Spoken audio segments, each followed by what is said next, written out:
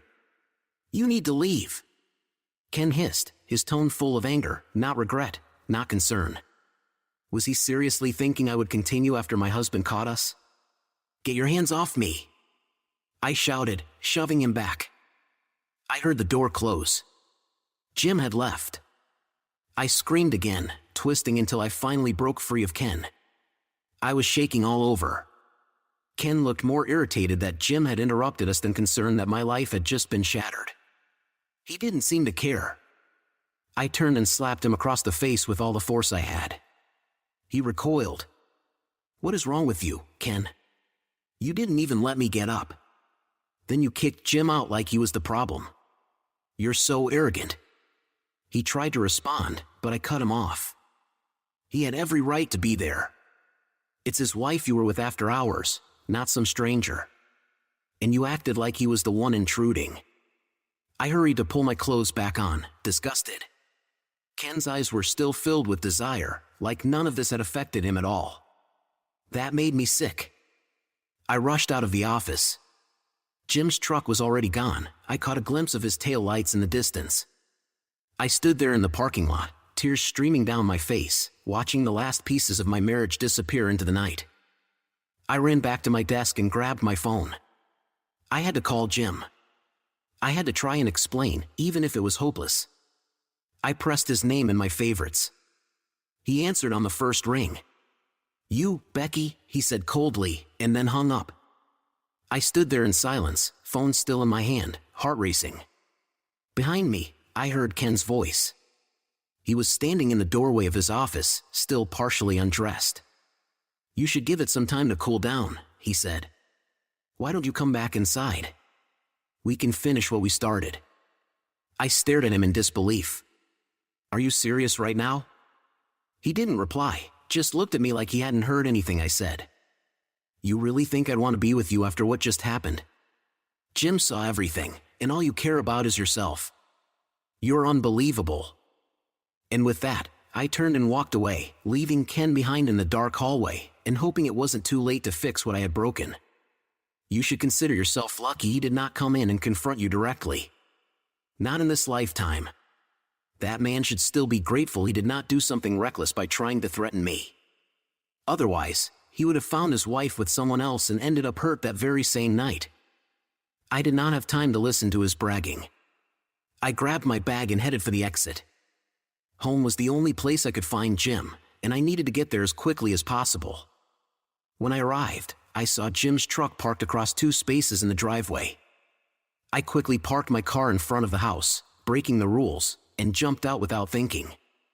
I ran into the house, unsure of what I was going to say, but knowing I needed to talk to him. I had to try to calm him down and explain everything. I opened the door and saw Jim standing there, holding 2 garbage bags. We just stood and stared at each other. I saw the fire in Jim's eyes. It looked like he was ready to explode with anger. At the same time, I noticed tears streaming down his face. I had never seen Jim cry before. It broke my heart, and I started crying too. Everything hit me all at once. Within minutes, Jim had taken our dog Max and sped away in his truck. My legs gave out. I fell to my knees in the hallway, leaving the door open, and sobbed uncontrollably. I curled up on the floor, the sobs coming from deep inside me. I do not know how long I stayed like that. Even when the tears dried up, I did not move. I did not want to move. What should I do now? Where should I go? The man I loved so much now hated me. Becky, are you okay?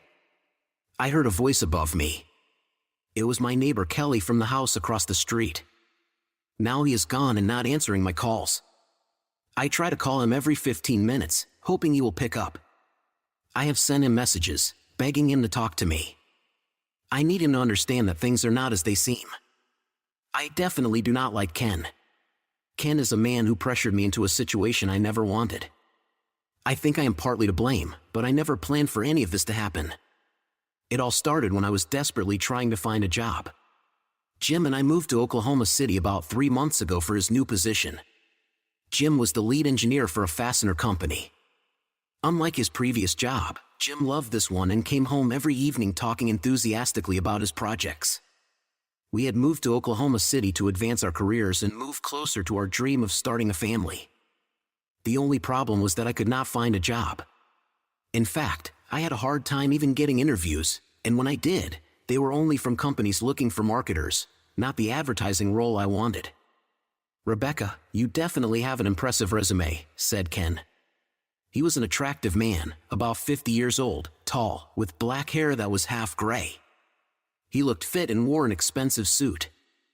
I always try to be observant during interviews, and it was clear Ken dressed and acted to impress. "Please, call me Becky," I said. "Well, Becky," he replied, "I am not sure this position will interest you. I am afraid they will not give you the same responsibilities you had in your previous role." I smiled. "Well, Mr. Smith, your company has a good reputation. I am definitely interested in learning more. Please call me Ken," he said with a wide smile. We talked for about an hour, and I realized he was genuinely interested. I told him that I strive for success and always try to develop unique campaigns.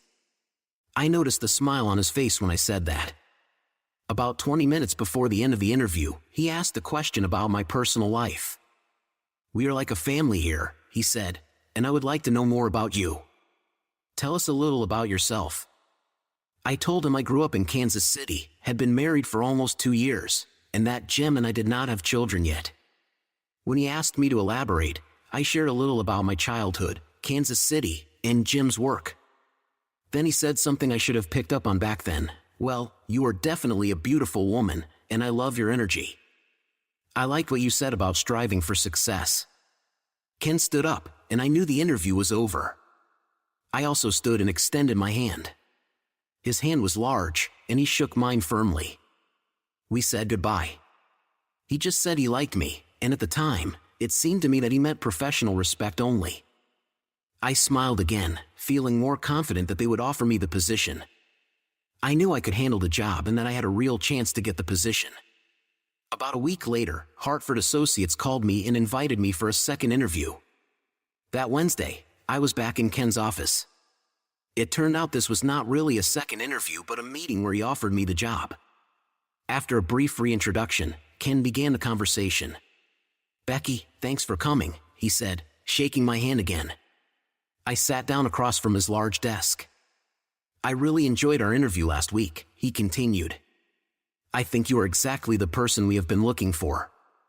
You have an impressive resume, and I would like to offer you a position that I hope you will seriously consider. We would like to offer you the position of assistant producer. You will lead a small team working on campaigns for our small and medium business clients. Previously, I had been a member of a design team in Kansas City but had never held a leadership position.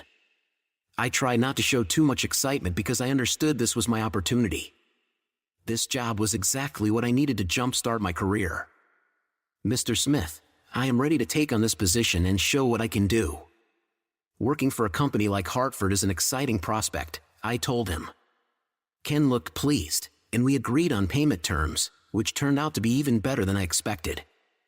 That evening, I cooked a holiday dinner for myself and Jim.